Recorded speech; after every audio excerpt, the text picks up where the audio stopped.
Hey, everybody, and welcome to another episode of Cinema Heroes. I'm Justin Speck. I'm John Pelzel. So happy to have John Pelzel back on the podcast after so long. Unfortunately, Stu couldn't join us for this episode. Well, I guess one day we'll get all three of us back on, but super excited to have you back, John. And of course, we're talking about the final chapter of the trilogy, The Lord of the Rings, The Return of the King.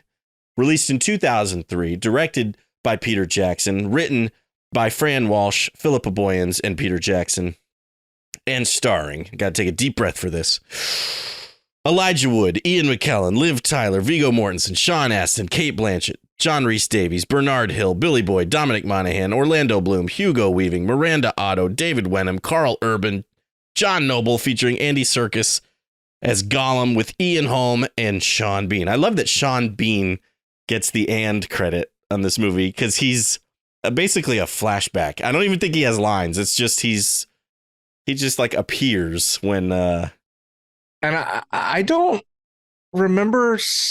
He had to have been, though, because I saw the that he was in the credits for the theatrical version, and I was going to say I don't even know if he was in the theatrical version. Well, I do have to say I watched the extended cut, the 4 hour and 23-minute extended cut, and it was Faramir is talking to his dad, who is the ward of Gondor, and he has like a vision. He sees Boromir, right? And I think that's when Faramir says something like, "You wish it was Boromir. You wish I had died and Boromir was here." And he was like, "Yes, I do." And so, I think that's like the only time he's on screen. There might be one other time. Is that when they show him? Because I'm pretty sure. Yeah. In that scene for the theatrical version, you don't see Sean Bean. No, it never cuts to that memory. Oh, wow. It just, "Yes, I do," and then he walks off. Oh, wow. Maybe I don't remember, but I'm pretty sure because I love Sean Bean. Yeah, of course. Season 1 of Game of Thrones is my favorite season because of Sean Bean. Right. So I think if he had been on the screen, you would remember. I would have remembered and as that being one of my favorite moments. Well, it's really quick. That even is more of a testament to Sean Bean if he is not even in the movie and he gets the "and" credit. Well, they had filmed all this and right. It's kind of like the credits. I kind of view the credits, especially the end credits for this movie, to be end credits for all three movies. It's like it's as if it's one long movie. And we were just talking about the awards, right? And so Fellowship didn't get any awards at the Oscars. Two Towers didn't get any. And then I remember wondering, are they going to give them all are they going to start giving the awards for Return of the King? Because maybe they didn't give them for Fellowship because they knew they were going to be giving them, for the third one, and they wanted to give other movies instead of 3 years of just Lord of the Rings. And sure enough, for the last movie, Return of the King, they swept the awards. I actually well deserved. For sure. Definitely well deserved. Did you watch the Oscars that year? Yeah, of course. I wanted to see the Lord of the Rings take all the awards. It's funny. I don't think you were at my house, but I know I had a couple friends over, and we all got so bored because if Lord of the Rings was, it is well deserved, but I admittedly was not like a huge Lord of the Rings fan even back then. So when Lord of the Rings was nominated for something, we were like, well, Lord of the Rings is going to win. Then, of course, they'd like read the award and be like, Peter Jackson, Lord of the Rings. We're like, yeah, we know. So it was take a shot. Yeah, pretty much. It was one of the more boring kind of, if you weren't like a Lord of the Rings fan, it was a more kind of boring Oscars night. Understandable. Because that was 2003. So the awards would have been 2004. Early 2004, yeah. Were you at the Shack at that point? No, not quite. Actually, that's interesting. We watched it at my parents' house, but I wonder if we watched it at my parents' house because we didn't have TV, like we didn't have cable or whatever. Because 2004 is when we started rooming together. Yeah. So, but that was later. So it was like right before that. And I remember. I think I was in the Shack in 2003. Okay. But I remember when we were rooming together and like uh, Harry Potter Prisoner of Azkaban had like just come out. Yeah. And you mentioning to me that you liked Harry Potter more than Lord of the Rings, and I was like, "What?" I was quite offended because I didn't like Harry Potter at the time. Right, sure. So not only were you saying that you liked Harry Potter more than Lord of the Rings, you were saying you liked Harry Potter, a series I didn't even care about, like more than one of my favorite series. I just could not fathom that. But I don't think I knew that you also didn't like the fantasy genre at that time. Right.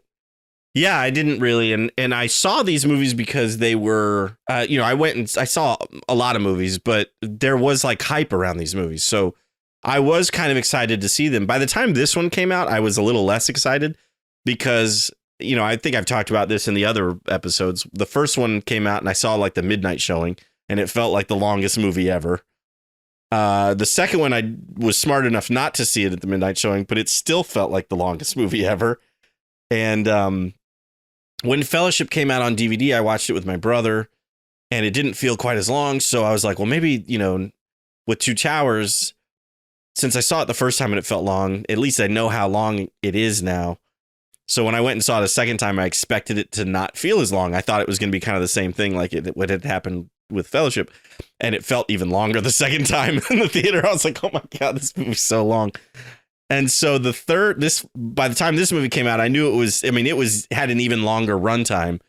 So I wasn't like super thrilled to go see it, but the girl I was dating at the time really wanted to see it. And I made a huge mistake before I went and saw this in the theater. I did not eat anything. And so I went into the movie hungry. And so by the time the 3-hour and 20-minute runtime was done, I was like hangry. And when this movie has those like multiple endings, so I was like getting out of my seat, for each one, and it would fade and go to another scene. I was like, oh my God. So like, I remember kind of being like kind of angry at the film. Right. And I remember that too, sitting in the theater, the like you said, the endings where it feels, it does that.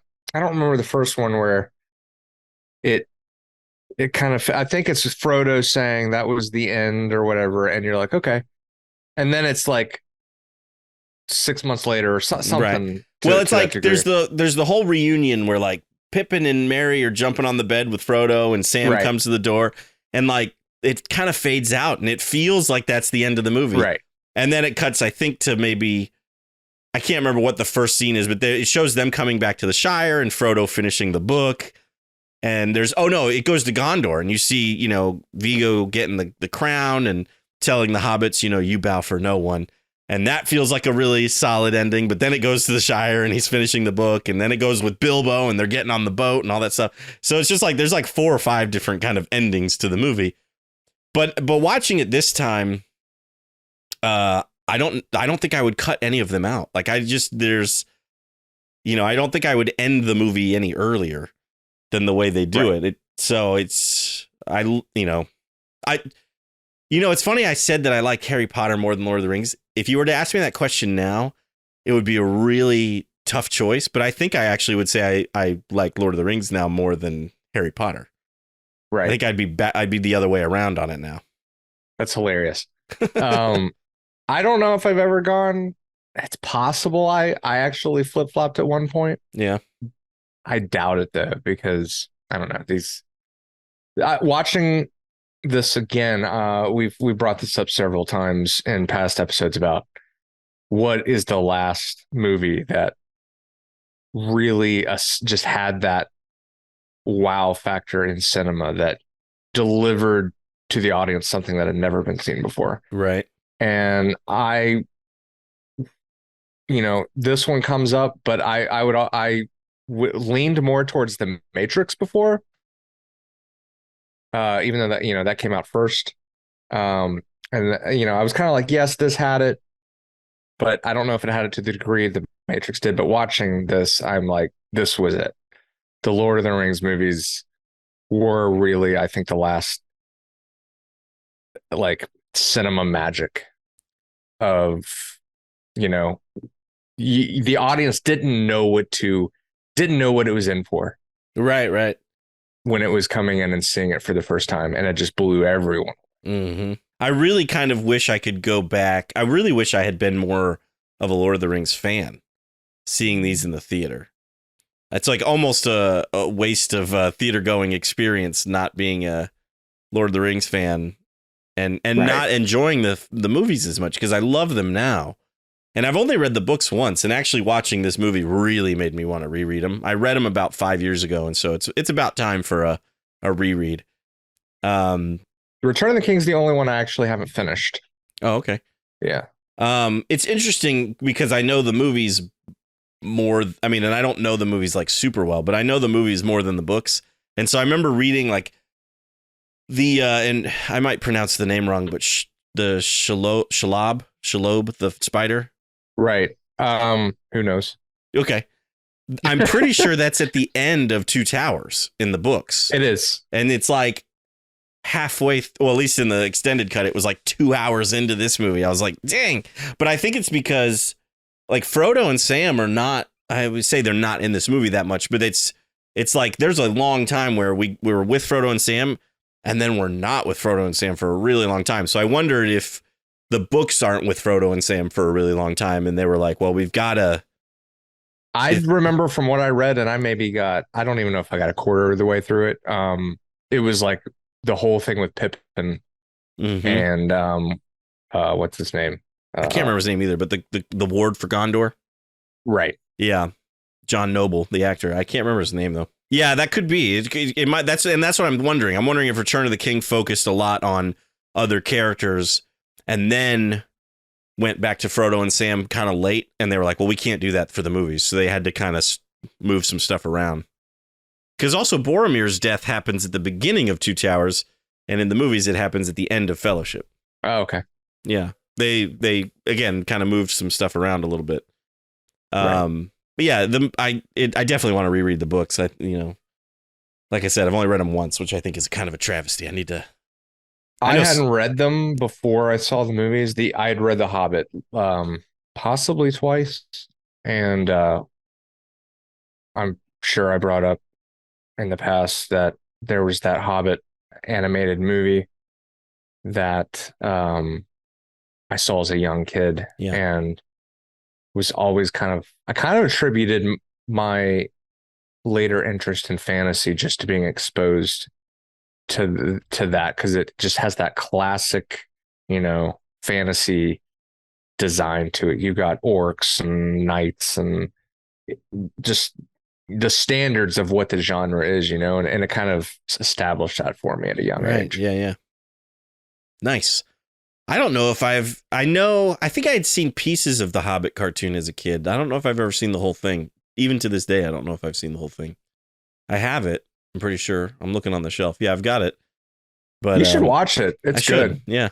I've watched the animated Lord of the Rings movie, and that was really interesting. I've not seen that. Yeah, it's different. It's a different animation style. It's really kind of interesting, actually. You should watch that one. I will. But The Hobbit, I didn't read The Hobbit. So I tried to read Lord of the Rings might have been after Return of the King came out. I can't remember. But I cracked open Fellowship, and the first like kind of prologue is said concerning hobbits, and it's just going on and on about Hobbit life or whatever. And I was like, yeah, I can't do it. I was like, this is not going to work for me. But I'm glad I gave them a second chance and read them much later. But like I said, it was like way later. It was back in the end of 2016, early 2017, I think, when I read them. Oh, wow. So after you had developed a love for the fantasy genre. Yes. Because especially, I was not a fantasy fan. I was like, why would I read Lord of the Rings? And so once I found my love for fantasy, then I was like, I've got to read Lord of the Rings. I was like, it's required reading, I think, if you want to call yourself a fantasy fan. So yeah, I read them and loved them. And then I read The Hobbit too, and I really liked The Hobbit. I love The Hobbit. Yeah. It's so good. I remember hearing that they were doing the Lord of the Rings movies, and I was excited, but I was like, I want The Hobbit, because I knew Bilbo. Right. I didn't know who Frodo was. Right. I read somewhere, and I don't know if this is true or not, I kind of would like to think it is. But you know how big San Diego Comic-Con is now? Apparently, it wasn't always that big, but I think part of the reason why it grew to be so big and why like Marvel and Warner Brothers and all, they always bring their movies to show in Hall H and everything. Back in the year like 2000, I think, and again, this may not be true, but back in the year 2000, apparently Peter Jackson brought footage of Fellowship of the Ring, or maybe all three, because they shot them back to back, or maybe they would have been shooting them, I guess, but it was before Fellowship came out. He apparently brought that to Comic-Con and showed it to people, and everybody went nuts. And so then I think after that, everybody wanted to be at Comic-Con in case something like that happened again, or maybe even to see footage of Two Towers or to see footage of Return of the King, and so then it just grew and grew and grew, and then more studios started doing it and everything, and now it's like one of the biggest conventions out there. But I thought that was kind of cool. I mean, how amazing would it be, especially if you were a sci-fi fantasy fan at a comic book or at a comic convention, and Peter Jackson's like, "You want to see some footage from Lord of the Rings that I shot?" Right.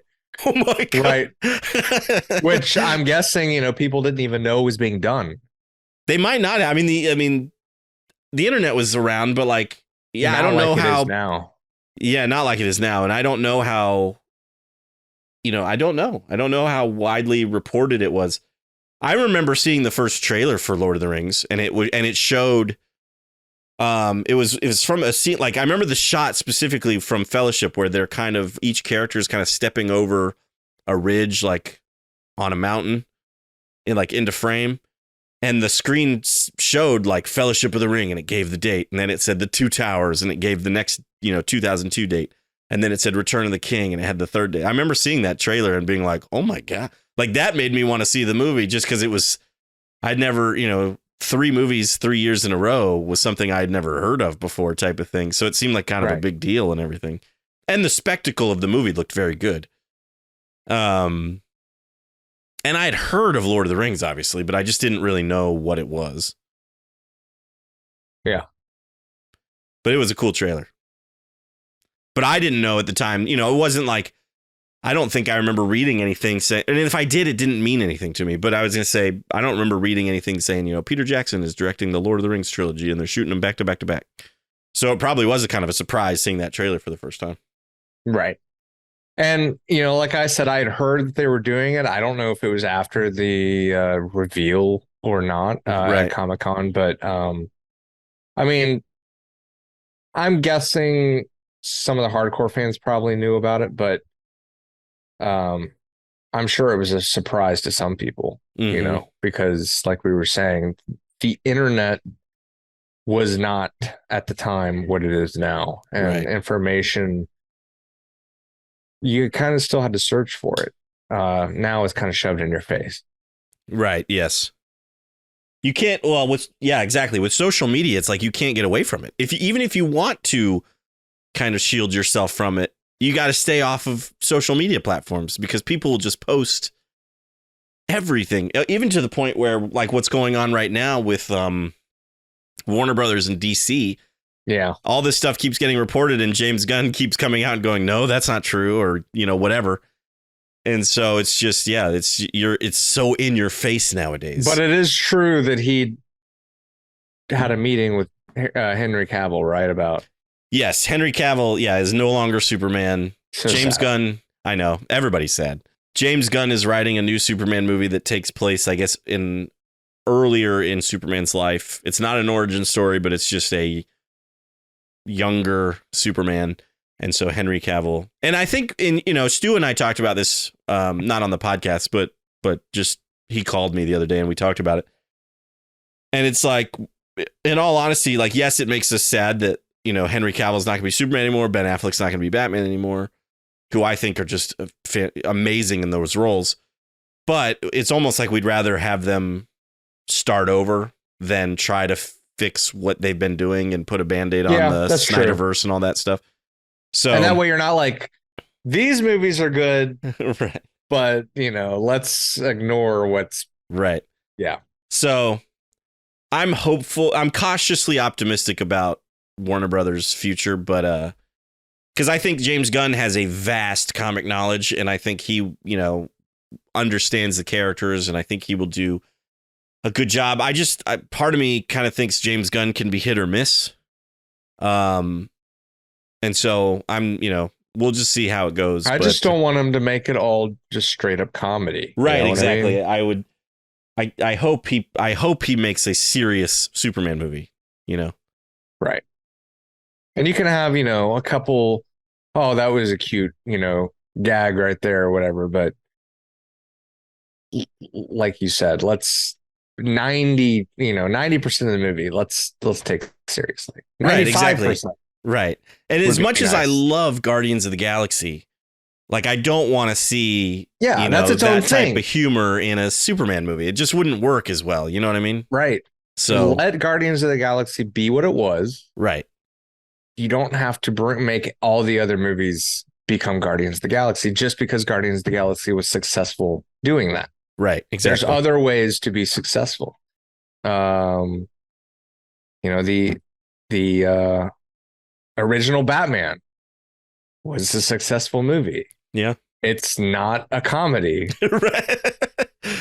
Right. The Dark Knight, same thing. There's a couple funny haha moments, but 97% of the movie is very serious. Right. And it's not completely out of the realm for James Gunn to, he wrote the Dawn of the Dead remake, which is a fairly serious movie with some comedy elements to it. But most of everything else he's written has been very heavily comedy. The Scooby-Doo movies, the Guardians movies, the Suicide Squad, even his original stuff like Super, and I have not seen Slither, but I assume Slither has a decent amount of comedy in it too. Because I think Slither's like a dark comedy horror film. So this, I'm like I said, I think he understands the characters, and hopefully he understands that we want a serious Superman movie, not a goofball. It would just be really weird to see Superman be like Star-Lord, who's just like doesn't know what he's doing, but just gets lucky or whatever type of thing. That would not work. Yeah. Back to Lord of the Rings. Yeah, I was gonna say, yeah, I know we went off on a little tangent there, but how did you feel when you saw this movie for the first time? How did you feel about the opening scene with Smeagol? Basically, Smeagol's kind of origin story, or Gollum's origin. It's been so long, It came out in 2003. I can only guess kind of what my original reaction was. I remember I was shocked that he was a hobbit. Oh, yeah? Because I had no idea that he was ever, not the creature that he was. Because like I said, I hadn't read the books. All I'd read is The Hobbit, and he's in The Hobbit. Right. So I knew who Gollum was, and I remember, first seeing him in Fellowship of the Ring, just being really like, oh my gosh, it's the creature that Bilbo cool. stole the ring from. So yeah, when it was a reveal to me basically that he was not always like that, and to see how the ring was discovered by his friend, and they fight over it, and he ends up murdering his friend over it. I liked it. I thought it was a very interesting scene and grabbing. Yeah, I agree. I don't remember what my initial reaction was either. I mean, it was almost 20 years ago, I guess, when we watched it, but it's crazy. I know, isn't it? I mean, that's longer, Justin, than our entire length of being in school. It's true. It is very true. Like from birth to graduation. It's been longer than the release of Return of the King. It's so weird. Not to go off on another tangent here, but it is so weird how time goes by so much quicker when you get older. Like thinking about kindergarten through 12th grade feels like an eternity. Feels like it took, because it's your whole life. It took forever But then you think about it, and like The Dark Knight is now 14 years old. 14 years have gone by since it feels like it was that's longer than years ago. Because school is 13 years. Right. And so this movie, I remember seeing this in the theater, and it did, it feels like a long time ago, but it doesn't feel like 20 years ago, or I guess it was 19 years ago, but still, geez Louise. It's just, it's, and, and I know now that, the older you get, the faster it just kind of feels like it goes. And you could probably attest to this. Now that I've got a kid, I feel like it's just time goes by. The days can be long, but the time just goes by so quickly. But yeah, next year, I'm not going to have any kids in elementary school. Wow. That's crazy. My youngest is going to be in middle school. Your oldest is going to start driving soon, isn't she? She should be driving. She should already be. She should have her learner's permit. We haven't gotten it yet, but yeah, she could. She technically could be driving. Could be giving me heart attacks and risking my life, but I've not allowed that. It's your decision not to let her get a learner's yet, or I haven't really had time to take her. Does she want to though? She does. Oh yeah. Oh, okay. And I kind of want her to as well, because once she gets her driver's license, she will be doing the grocery shopping. I was going to say taking her brothers to their everything, after school stuff and everything. Yeah, exactly. That's funny. There's an episode of Boy Meets World. So there's a podcast out right now called Pod Meets World. I don't know if you're familiar, but Will Friedle, Ryder Strong, and Danielle Fishel from Boy Meets World have been doing like a rewatch podcast. And so I've been rewatching the first season of Boy Meets World and listening to the podcast with them. There's an episode where Eric fails his driver's test and then lies to his parents and says that he got it so that he can borrow the car that night and go out, and he ends up getting the car towed and blah, blah, blah, blah, blah. Anyway, his dad is really mad at him and, is threatening to ground him and not let him get his driver's license. And the mom is like, hold on now. She's like, I need him to get his driver's license so that he can drive around Corey and I forget, Morgan. And so it's exactly what you're talking about. It's like, I want her to drive so that she can go do some errands. Exactly. Anyway, back to Lord of the Rings. This is very John and I have not talked to each other in a while. He's been very busy, so this is kind of almost a catching up podcast. Right. And also, I feel glad that I'm not a bad father, and other not only parents have apparently felt like that, but they actually have done television shows based on it. So that makes me feel very normal. Yeah, I'm sure it is a universal feeling, and, so yeah. One of the notes, go ahead. No, not important. I was just going to say I can understand the heart attack thing, because I get nervous with my wife in the car. I can't imagine when Oliver starts driving. It's going to be tough. I've already had heart attacks with her, just having her pull up to the garage door, driving down the driveway. That's awesome. No, stop.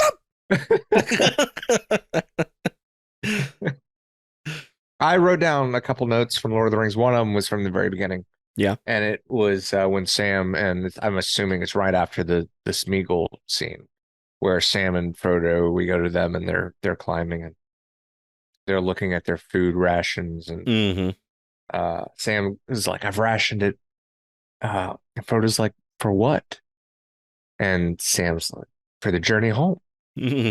And I thought that line it really hit, because Frodo is like, asking, what are you rationing for? And it shows Sam has the expectation that not only are they going to make it to Mount Doom and get the ring in the fire, but they're going to be going back home. Right.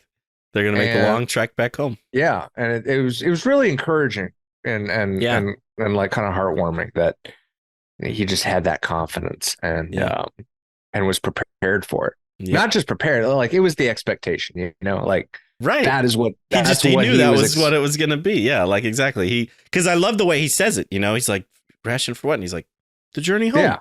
You know, right. It's like, duh. Yeah. Like, what do you like think? what other? Right.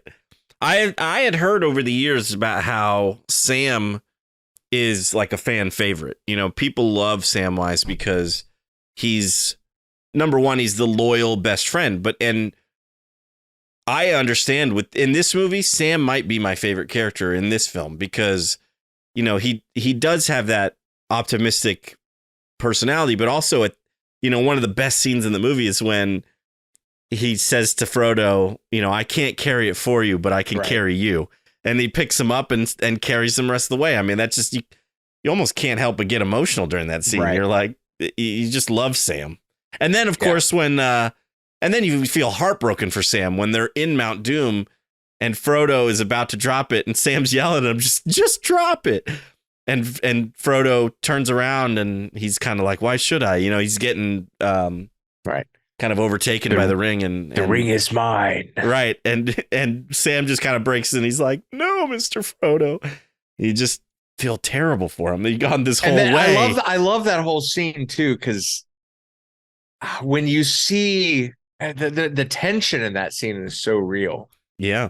You know, like you said, Sam's like yelling at him. He's like, just throw it in there. And you Frodo, there's that hesitation. You know something's wrong. Right. Because why isn't he throwing it in? And then the slow turn, and he looks at him and says, the ring is mine. And then it shows him, you know, holding it over. And then he puts it on and it disappears. Right. And then, like, at that moment, you've like your chances is kind of what I'm trying to say. Your chances of being able to now get the ring from Frodo and throw it is like gone, because you can't even see him. Yeah. And then of course, and then it cuts to the Eye of Sauron, and the Eye of Sauron just immediately whips to the mountain. And the Nazguls, they don't care about the battle anymore. Yep, they just start taking off. Yep. It's such a cool moment, because I love that whole thing with the ring. And, you know, you got to attribute this to J.R.R. Tolkien, because he wrote the story and everything. But the movies do so well. Just, that's what I was talking about earlier, is we had never seen anything like this before. And it holds up so well. Like, you can still watch these movies. The CGI does not. Yeah, I noticed we were talking about the Smeagol scene. There's that moment where he's on the fish hook. Right. Yeah. Deagle is actually on the. Yeah, it's the friend. And you can see that it's a green screen. Right. Which in the theater back in 20 years ago, it probably looked cool. Yeah. Would have never noticed it. Right. Now you can't. And I noticed, because I got the movie playing right now, and I had watched a scene or two before you joined the call. There's a scene with Treebeard and Isengard, and you can kind of tell that's CG too when they cut to Treebeard and everything. But it still does. I mean, it doesn't look bad. It's just, you can kind of notice it nowadays versus probably back then. You probably didn't notice it as much. But yeah, the movies, I mean, it's similar to like Jurassic Park, where these movies, all three of them, look amazing for being 20 years old. I mean, even if they were to come out today, I think we'd still think they looked amazing. We would maybe notice the CGI here and there, but overall, it wouldn't be like, whoa, man, you know, like that CGI looked like it was from a kid's show. Like The Rock at the end of The Mummy Returns or something. Yeah, exactly. Right. It just, I mean, it's these movies are beautiful. Yeah.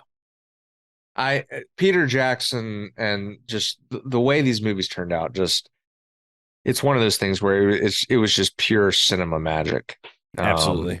I just, everything was, it deserved the sweep.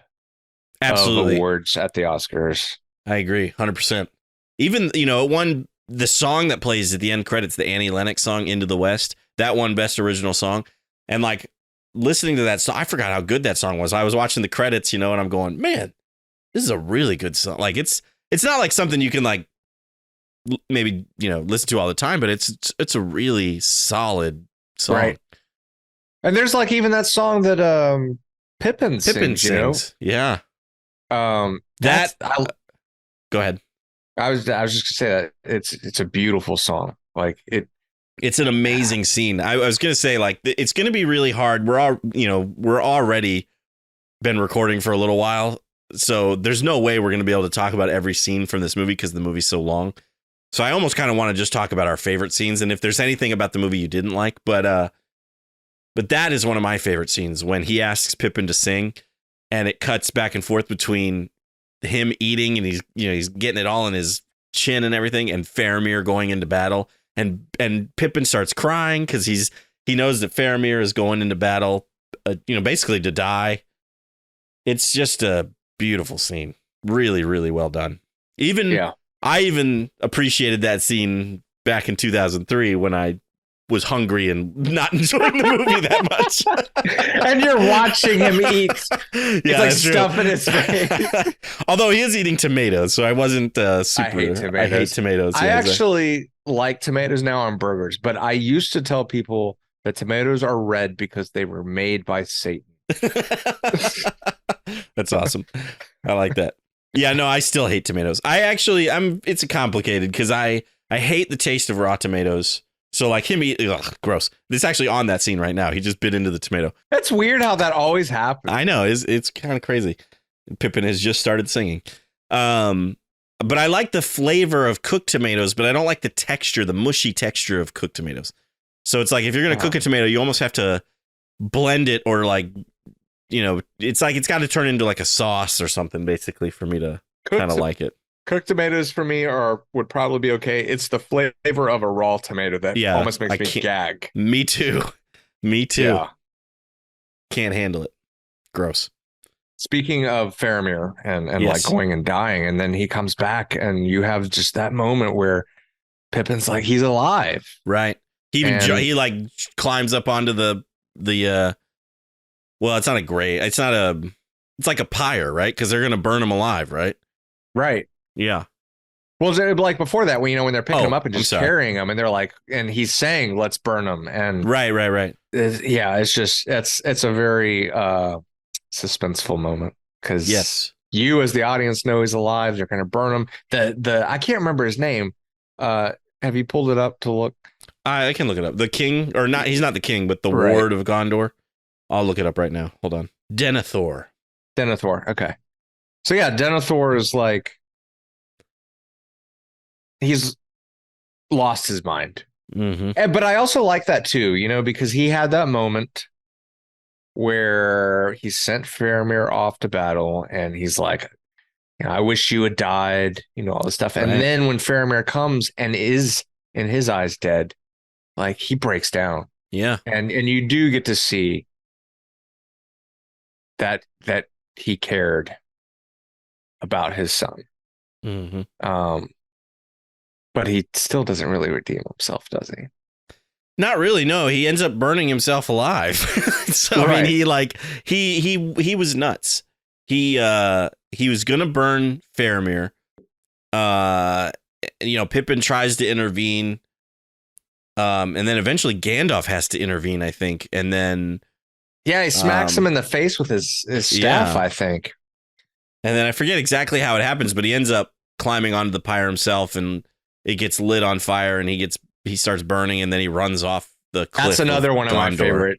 Yeah, it's a good scene too, for sure. Seeing him just, I have a little. It came with the extended version of Return of the King, the book set, if you know what I'm talking about. The DVD, and you Is could it buy Gondor? It. Yeah, it's Gondor. Yeah, that's so cool. Or it's Minas Tirith. Right. Yeah. So I've got that somewhere, and part of the pieces are broken off, but that's sad. I still have them on DVD, even though I've since upgraded to the Blu-ray set. I kind of want to even upgrade it to the 4K set. But I love the packaging of the DVDs. Those they look like kind of books, Yeah, the original DVDs. Oh, they're great. But I didn't buy the super deluxe version that came with the the statues and the figurines and stuff. But I remember you had that one, and I didn't appreciate it back then, but I appreciate it now. Yeah, I had that, and I had the Fellowship, which was the bookends. Yes, those I wanted. Yeah, again, didn't appreciate it back then, which is probably why I didn't buy it. But I wish I had, man. Yeah, those have broken now as well. I did not get the Two Towers one, which was, I believe, Gollum. Oh, So yeah. Yeah. But the bookends and It should Minas have been the Tirith Two Towers. are pretty cool. Yeah, exactly. Exactly. Especially with the bookends of, I don't remember what it is in the movie, but I know it's like the entrance to somewhere where it's got those two Right. statues with their arms extended. And that's pretty amazing. I wish I had those bookends. And then, yeah, Minas Tirith. And yeah, it's weird that they did Gollum for Two Towers rather than whatever. Anyway. Yeah, those DVDs. You know, I hate to admit this, but I have never watched the appendices, you know, that they put on those DVDs. Like the making of, like the really extended making of. Yeah, I doubt I have either. I'm going to sit down eventually and watch them because The Hobbit. So if you like look at the DVDs or the Blu-rays even, Fellowship has, I want to say, like Appendix 1 and Appendix 2. And then Two Towers has Appendix 3 and Appendix 4. And then Return of the King has Appendix 5 and 6. The Hobbit actually kept that numbering. So Unexpected Journey Extended Edition has Appendix 10 and 11, I think. And then it goes 12, 13, 14, 15, or whatever it is. I can't remember, or whatever the numbering is. But yeah, I thought that was kind of cool. And so I kind of want to sit down and watch all of them. I mean, they're extensive and they're long, but I'm sure they're incredible. Yeah. I wouldn't be so interested in them in the Hobbit ones. Well, I don't know. I might be, because I'd be wondering what went wrong. Right. I know. We haven't talked about the Hobbit movies on the podcast yet, but now that we're finishing up Lord of the Rings, it's on the list. And I don't hate the Hobbit movies I don't know if you hate the Hobbit movies, but I don't dislike them as much as you do. I've only seen them each once. Yeah. And I watched, the first one. What's the first one called? Unexpected Journey. An Unexpected Journey. I watched that with major anticipation. And then after that, I was like, oh. Yeah. And I think part of the reason why I don't dislike them as much as you do is because I hadn't read the book yet when I went and saw the movies. So I didn't know anything about the story going into it and everything. Fair enough. Now that I've read the book, it just kills me that they, and I know why they did it. It was all about money, but it just kills me that they made it 3 movies. Yeah. It did not need to be 3 movies. And so they feel very long and bloated because, especially if you're a fan, if you've read the book and then you watch the movies, you're like, why? But also the CGI is terrible. Well, that's very true. It's like it's very true. It makes these movies look that much better, which are older. Yeah. Yeah, I agree. I don't know what went wrong there either. Yeah. I do kind of wish we could visit an alternate universe where Guillermo del Toro stayed on as director and directed the Hobbit movies rather than Peter Jackson. Not that I think Peter Jackson was like a bad director or anything. I forgot about that. I just wish that we had seen Guillermo's version. Yeah, I forgot that was that probably would have been better. Yeah, it may be. I don't know. He does still get a screenwriting credit on all 3 of them, but yeah, it would have been cool to see his take on the movies. Yeah. I remember when, Peter Jackson was announced, I was like, how can you go wrong here? Right. Yeah. The father of the Lord of the Rings cinema coming on and taking the Hobbit. It's exactly like what we thought back in 1999 when we thought George Lucas is making more Star Wars. How can we go wrong? Exactly. And Indiana Jones. Steven Spielberg is back. Directing. Yeah, exactly. I am very conflicted about Indiana Jones 5 because it looks good. I'm excited about it. I'll go see it. Is there a trailer? Yes. I'm not. But you should watch it. But it's not directed by Spielberg. It's directed by James Mangold. I did not know that. Yeah. I thought Spielberg was directing it. He might be producing it, but he did not direct it. So it's the first Indiana Jones movie that's not a Spielberg film, and I just don't know how it almost feels blasphemous. It's like it doesn't feel right. Even though the last Spielberg Indiana Jones movie we got was horrible. So I don't know.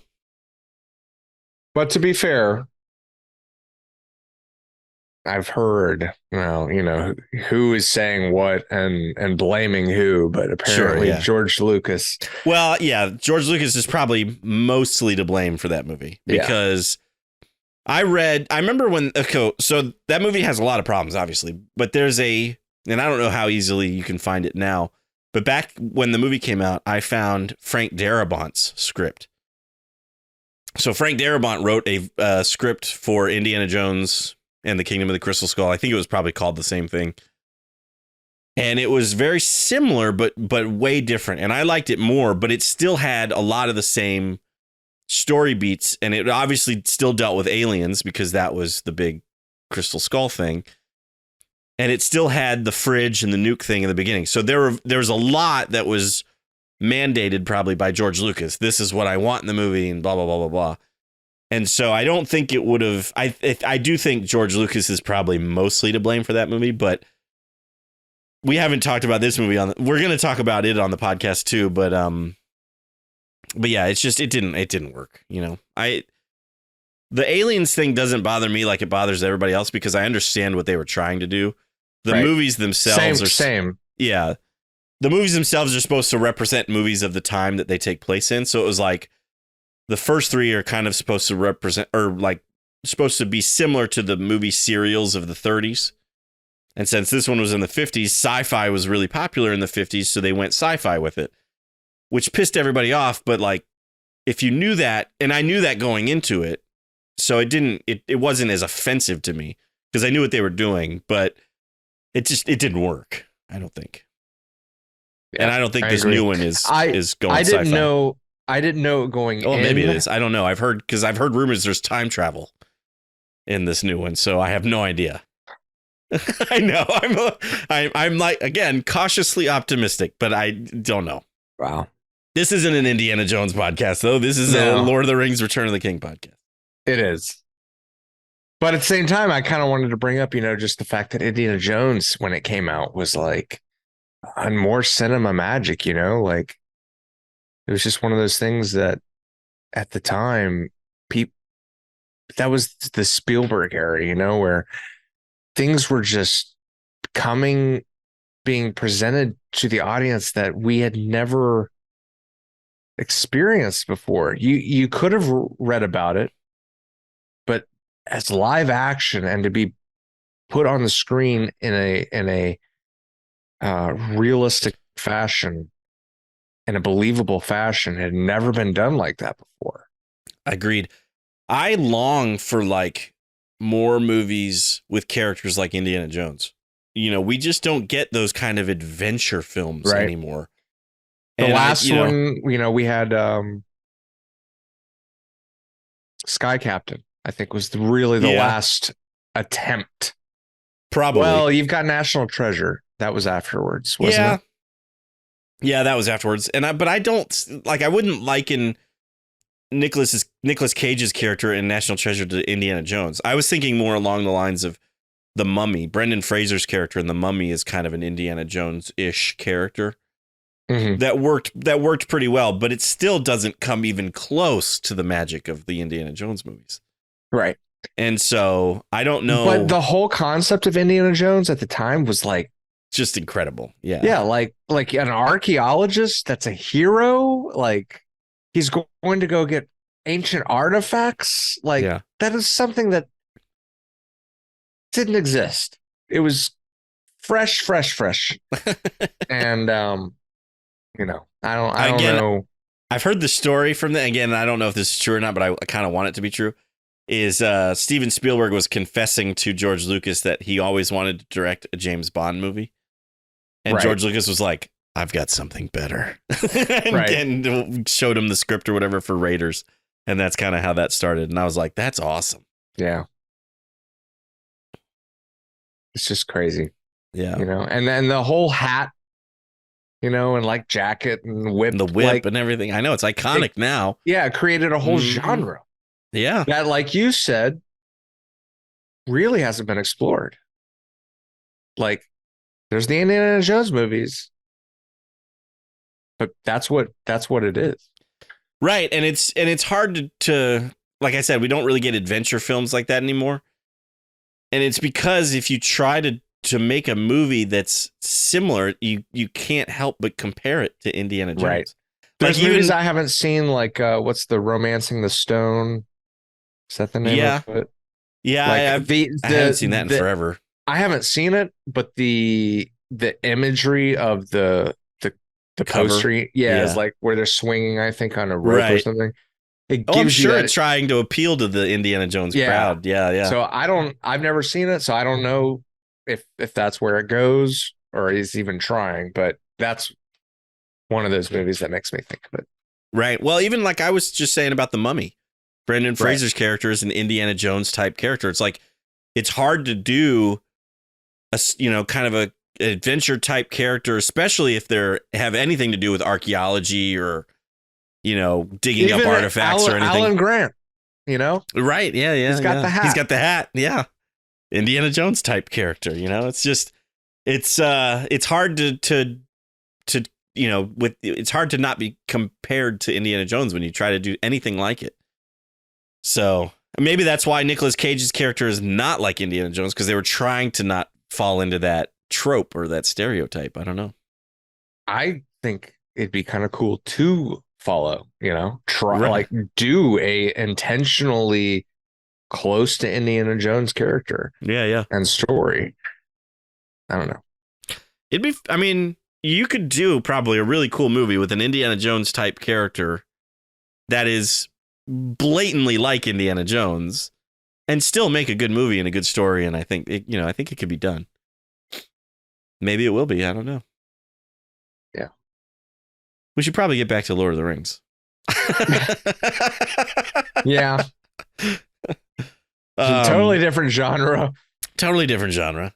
Another one of my favorite scenes, and I remember talking to a friend of mine. I don't remember who it was exactly, but I remember them talking about how they cried during the moment when Aragorn turns back to Gandalf, and he's about to go into battle, and he says to Gandalf, "For Frodo," and then turns around and just takes off, and everybody goes, "Ah, for Frodo," and goes in there. And I remember being like, "Really?" Like when he talked to me about it, I don't know if I judged him, but I just was like, I didn't feel that. But you're like, what a loser. Right. But watching it this time, I can't help but say, when Aragorn turned around and was like, "For Frodo," I was like, all right, I feel it a little bit. Yeah. And then, of course, when even more so when I think the mountain starts, or when Sauron's tower starts to collapse and stuff, it's like, I don't think you even hear it. It's silent. Maybe the music is playing or something, but you see Merry and Pippin going, "Frodo." They're like, "Yeah." And I was like, oh my gosh, it's so good. And then when Mount Doom starts to kind of explode and they think that Frodo has been caught up in all that. Right. Then they get all emotional and they start crying. He should have. He definitely should have. The way the mountain looked like it was exploding, he definitely should have. You think that, like, he would have died in that, but so from so far away, it was like half the mountain was like bursting with lava, and then it cuts back inside, and they're still on that little walkway, and they're fine. Which, speaking of that whole scene, like, I love the fact that Gollum goes over the side. He has the ring. Yes. And then he hits, and it's a weird moment because, like, he's slowly sinking into the lava, and his body's like dissolving. Yeah. Like everything you can't see is gone, and he's just left. And then the ring falls on that one little hardened piece. Uh-huh. And it's like, I don't remember who it is. Probably Sam is like, he knows the ring went over, and they're like, nothing's happening. Right. Because it was sitting there, and then finally that piece breaks and the ring falls in. And it takes a while. But like, I like how, because we established in the first movie that when you put it in fire, the elvish writing shows up. And so I like that it, is sitting there for a minute and that elvish writing shows up again. And then eventually, it does fall in there. Another one of my favorite scenes that just came on TV and reminded me. I love I don't know what they're called exactly, but I love the army of the dead, basically the ghosts. Right. I think the look of them is so cool. I think they did a fantastic job with that. I had completely forgotten about them, actually. Really? Yeah, and then to see, it's really cool to see, like Aragorn go in, and because they reformed the sword, and right, but he's got nothing against the right. Yeah, they're literally unbeat. I don't remember, someone shoots an arrow, I think, at one of them. It just goes right through them. Yeah. Yeah, and you're like, but he's got the sword, and he's like, you guys, fought for, him. I guess it was his dad, or they're soldiers of Gondor, right? Yeah, they are. They basically have said they'll only respond to the heir of Gondor, or whatever they call it. And so when he displays the sword, they know he's well, at first they don't necessarily believe him. But right. But they eventually believe him, and but I forget, I don't know exactly who they are sworn to, but they basically have said we will only, nobody could just go in there and try to gather that army. It had to be the heir of Gondor, which was Aragorn. And even if Aragorn had gone in there without the sword, they wouldn't have believed him. So he had to have that proof to bring them around. Right. And even then there was still, he had to promise to release them. Yeah. From their bondage or whatever. And I think it's their existence. I'm guessing it's they're almost in purgatory. It's they can finally dead. Move on to the actual afterlife after that. Something. Either that or they just. Or stop existing. Yeah. Because they disappear. It's one or the other. But regardless, they're clearly not. They would prefer to go wherever it is. Right. Than be where they are. Yeah. Because I like that moment at the end. It's you can kind of, obviously know it's going to happen because Aragorn is such a good character, but yeah, he says the Ghost King says, we fulfilled our obligation, release us. And Gimli says something like, oh, better not do that. And he's like, they could come in handy later, and the Ghost King doesn't like that at all. He's like, you gave us your word. And Aragorn is like, I release you, be in peace. And you can see the relief on his face. And then even though he's got not much of a face, but you can see the relief on his face. And then they disappear. And it's so good. Yeah. This whole movie, man, I used to think Fellowship was my favorite, and I still currently think it is. But this one is really good. It is. I still say Fellowship's my favorite just because you're being introduced to the world for the first time. You got Bilbo in the beginning, and you're learning the characters. And this, you've got I could see people arguing, well, you're learning the characters in the first movie, but in this, you're finishing the story with characters that you have been growing with. You could go that route. Yeah. But to me, Fellowship, I think, nothing beats the excitement of the starting of the journey. That's very true. My dad. So I remember asking my dad a long time ago, probably back in the 90s when they re-released the movies, which Star Wars was his favorite. Yeah. And he was like, oh, the first one, of course. And I was like, really? Because I think at the time Return was my favorite. And I was like, really? The first one? He goes, yeah, man. He goes, that was a movie that introduced me to Star Wars. And I was like, that's a good point. I mean, I can understand the love for the first one because that you hadn't seen that before. And suddenly there were lightsabers and Darth Vader and X-Wings and TIE fighters. The whole mystery, you're hearing about the Jedi that disappeared and what are these people? I'm totally on board. Star Wars, the first Star Wars is my favorite also. And yeah, Fellowship is still my favorite. But I've seen Fellowship like probably 15 times. I was gonna say I've seen Fellowship the most out of all three of them. Yeah, I think Return of the King. This might have been maybe the 5th time I've seen it. I have seen this one the least amount of times. I want to say this is probably my 3rd time watching it. And I think I appreciated it the most this time around. You have no Saruman in this. In the theatrical version, you have no Saruman. In the extended cut, you do. Okay. There's a so when they get to Isengard, he's at the Tower of Isengard, and there's a back and forth between Gandalf and Saruman, and then Brad Dourif's character Wormtongue is there as well, and I forget exactly what happens, but Wormtongue, I think it tries to attack Saruman, and Legolas ends up shooting an arrow and hitting Saruman, and he falls off his tower and gets impaled like on a spike on a what are they called? The water wheel things. I don't remember what they're called. Water wheel. Oh, like a mill? Yeah. It's kind of like that, sort of. Okay. He ends up it's kind of almost awkward. He gets impaled on the spike, and then the mill kind of turns, and he ends up getting submerged in the water.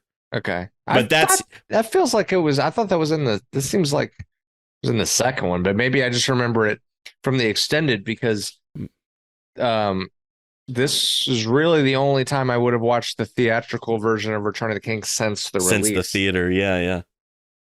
Well, I was going to say, this is the 3rd time I've seen the movie, and I think the last time I watched it, I watched the extended version. So there was a part of me that wanted to go back and rewatch the theatrical version before we recorded because I couldn't remember what was not in the movie. Right. There's a whole hour.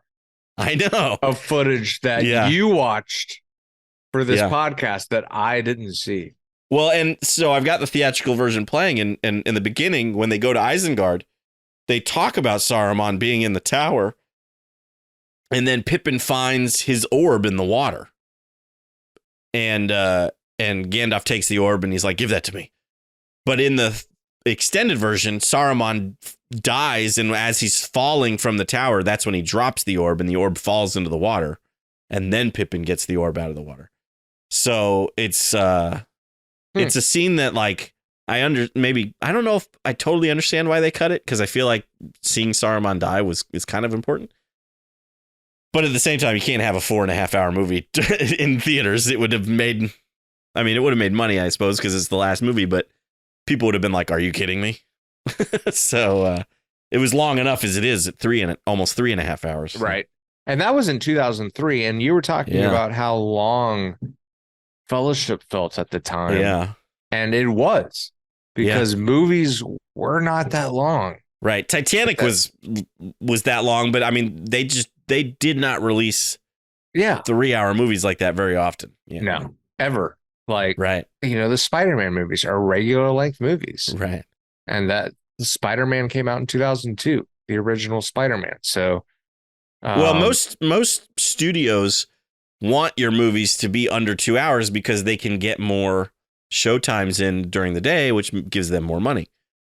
So it's amazing that they even let Peter Jackson, do a 3-hour and 20-minute movie. But at the same time, since it's part 3, I guess they just all, figured people are going to go see it because it's the last part. And I am sure New Line Cinema has no regrets since it ended up winning 11 Oscars and making a bunch of money. So, yeah, you're making me want to watch the whole series again. I know.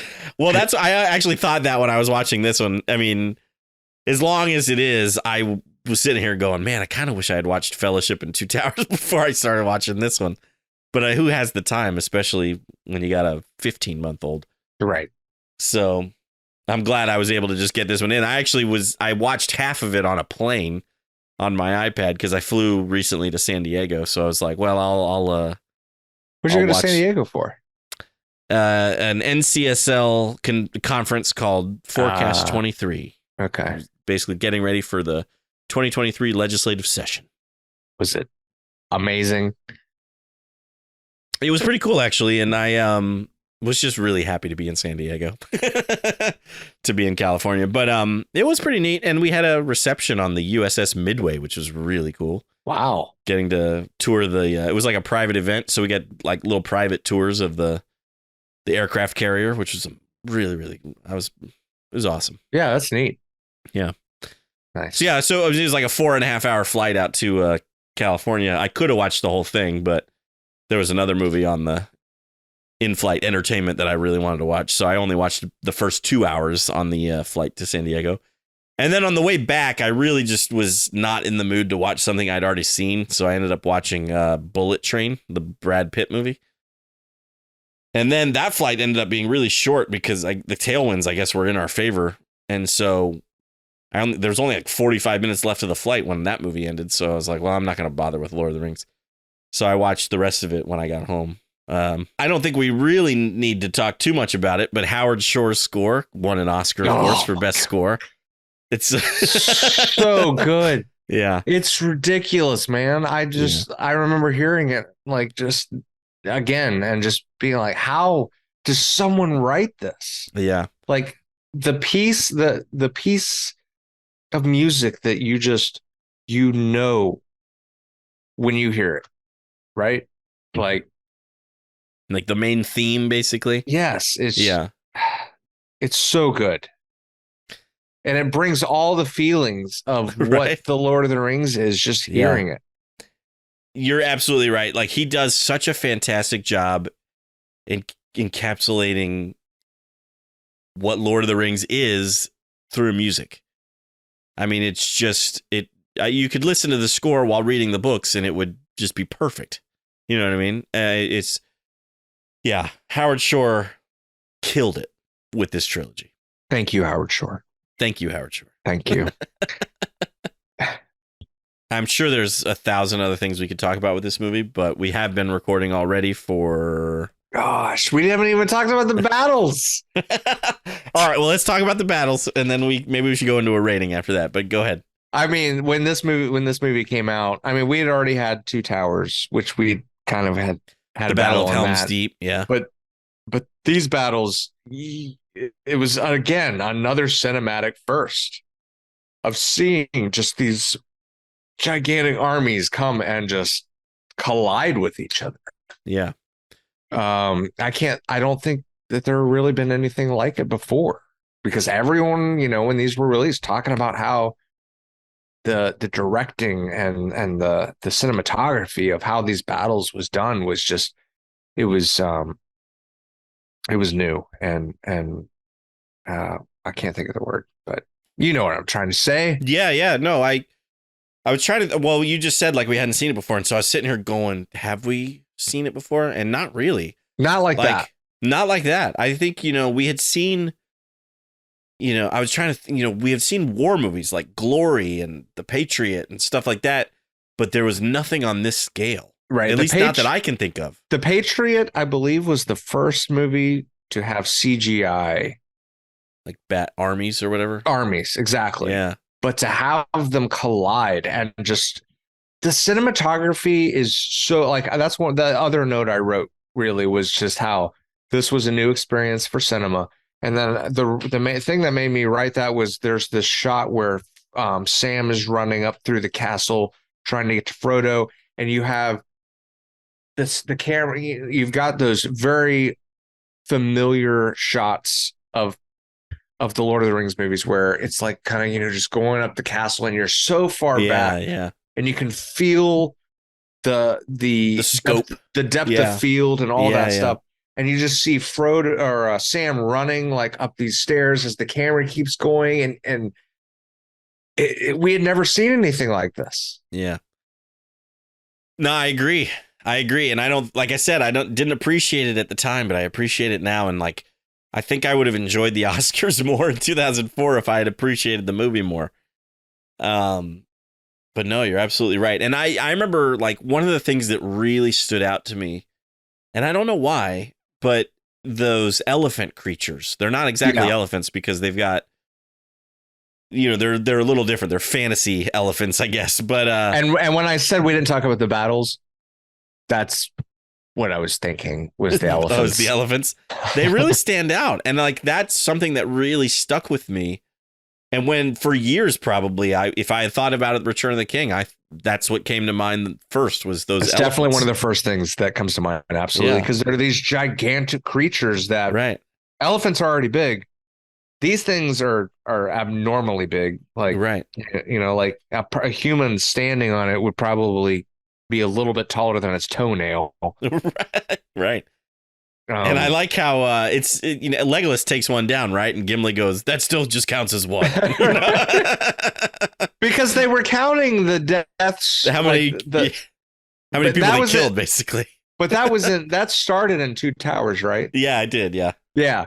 So they carry that joke over, which sometimes it doesn't work. This time it did. I thought it was funny because you remember I don't even think they really go into it. And you don't think about it until Legolas is like counting while he's on one of those elephants, like he's shooting the arrows and he's like 34, 35. Right. Then Gimli's like, that still only counts as one. Speaking of Legolas and Gimli, that's another emotional scene where where I think it's Gimli who says, a dwarf would never be caught dead going into battle with an elf or something. I forget what he said. Or dying next to an elf. Yes, exactly. And he's like, well, what about next to a friend? You know? And you're just like, come on, man. I could do that. Yeah. Yeah. Yeah. There's some great moments in this that should be cheesy, but aren't. But aren't. And even the, it was something I didn't think about because we as viewers have been with Gandalf. We saw Gandalf return in Two Towers, and we've been with Gandalf throughout these, this whole movie. But seeing Frodo see Gandalf again for the first time at the end of the film when he's in that, before Merry and Pippin jump on the bed, I was like, oh, he this whole time he's thought Gandalf has been dead. I was like, I forgot about that completely, and I was like, oh my, it just really hit me how seeing Gandalf there, he was just like, you're alive, right. And there's no dialogue in that scene. They do it all through facial expressions and everything, and it's beautiful. Yeah, I love it. We get, I don't remember if in Two Towers, I feel like there was the moments where he's talking. Yeah, they did, where he's talking to himself, having the Smeagol, Gollum. Yeah. And they go more into that. They go into more of that here, and Gollum and Smeagol in this, And Sam catches him a couple times, but Frodo doesn't believe Sam. Right. And the crumbs. Yeah. The crumbs. Yeah. He's like, I didn't steal the food. What's this? Crumbs? Yeah. He stole it.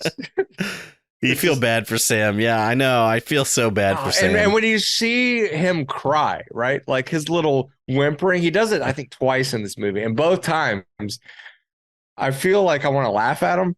But I also, I don't know. I'm a bad person. You're just horrible. But at the same time, you're just like, I don't know. Yeah.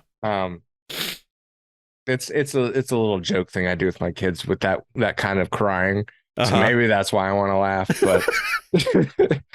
But you laugh at your kids when they're crying, is what you're saying? No, it's like, one of my kids is like making fun of me or whatever. I'll just kind of do that whimpering. I got you. As a joke, but yeah, like he's just, it's hard because the dedication he has to Frodo. Right. Yeah. No. He's the serious one. He's the one that would die for his friend, and Frodo should believe him. Honestly, Frodo should believe him. And I don't know, man. Those crumbs were pretty convincing. That's true. Right? Those crumbs were damning, I guess you could say. Yeah, they're pretty convincing. And Smeagol, Gollum's like, I've seen him when he's not looking. He's always stuffing his face. Yeah. So if you had asked me before rewatching this film what I would rate it, I don't think I would be giving it the rating I'm giving it now. But watching it this time around, having more of an appreciation for the fantasy genre and what have you, this movie, I think, deserved every Oscar it won. I think it probably deserved to be nominated for a few more. It won 11. It was nominated for, I believe it was nominated for 11 and won 11. And it wouldn't, it could have been nominated for more and won more, and I would have been happy with that. This movie is incredible. I mean, it's all three movies, and I do believe that the Oscars gave all the awards to Return, basically saying this is for the trilogy. Yeah, same. And that's kind of, I mean, that's not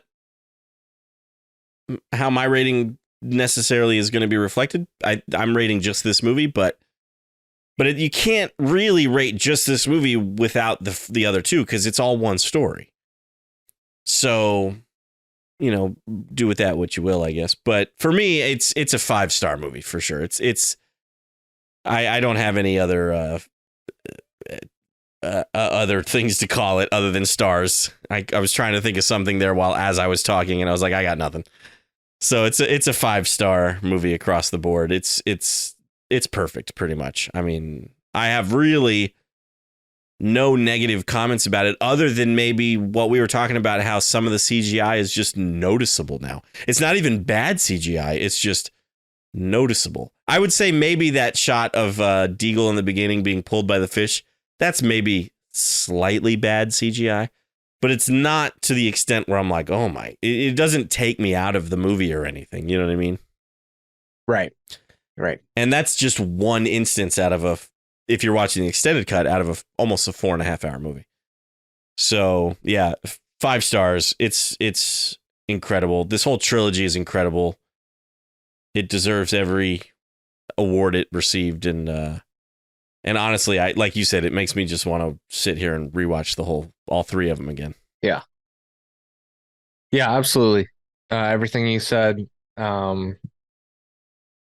This, like I said earlier, to me is the last true, no debate, the last cinema series that just blew everything out of the water. Just was something that people had never experienced and gave us a new experience. Mm-hmm. And I don't think like Game of Thrones, the show, would exist without these movies. Oh, absolutely not. Yeah, you're right. Now, granted, the stories had been being written, but those were also probably wouldn't have been. There's no question that J.R.R. Tolkien like basically invented the fantasy genre. Yeah. So no, those books wouldn't have been written either without Lord of the Rings. Right. So, and the way that we were presented the story through Peter Jackson, through all three movies, like you said too, all three movies are kind of one because they were filmed back to back. Like it's a one long movie. It's essentially one really long movie. Yeah. And it's one of those moments in my life where, you know, after the first one, and then you knew the second one was coming out around, you know, December. They came out, December of each year. Yeah. And then the third one, like it was a cinematic event that you rarely have. And I mean, I can't even think of it. Like, obviously we get these big MCU movies like Avengers Endgame, you know, we could not wait for Infinity War and Endgame and things like that. But it's not the same. It's not the way that these came out. You know, you got the first one in 2001, and then you had to wait a year for Two Towers in December of 2002. And then you had to wait another year for Return of the King in 2003. I mean, it's not the same. I mean, these movies were hugely anticipated each year. And not only had we not seen the stuff that was done, but by this genre, right? Like that's why I kind of consider it the last time. This was the one genre that hadn't been done yet to the degree it had. You have Willow, which I really it hadn't been done to this extent, right? Like you said, we'd had Willow, we had a couple other movies like Lady Hawk, and there's a couple other movies, you know, that are in the fantasy genre, but like nothing on this level. Yeah. And we're never going to get it again. Right. We're never going to get it again. I hope. I mean, it has been 20 years and like I could probably count on one hand how many fantasy movies we've gotten. We've gotten the Chronicles of Narnia movies, and we've gotten like Warcraft, and that might be it essentially. I mean, I don't mean we're not going to get, another fantasy movie that. No, I know. Yeah. But as far as, hey, what you guys haven't seen? You've seen Star Wars. You've seen dinosaurs. Right, you've seen people in a computer, but you haven't seen dragons and knights and magic be presented in a realistic fashion. And that was the last one. And so I'll give it 5 out of 5 crumbling Sauron towers. That's what I should have done. I should have done like 5 out of 5 melting golems.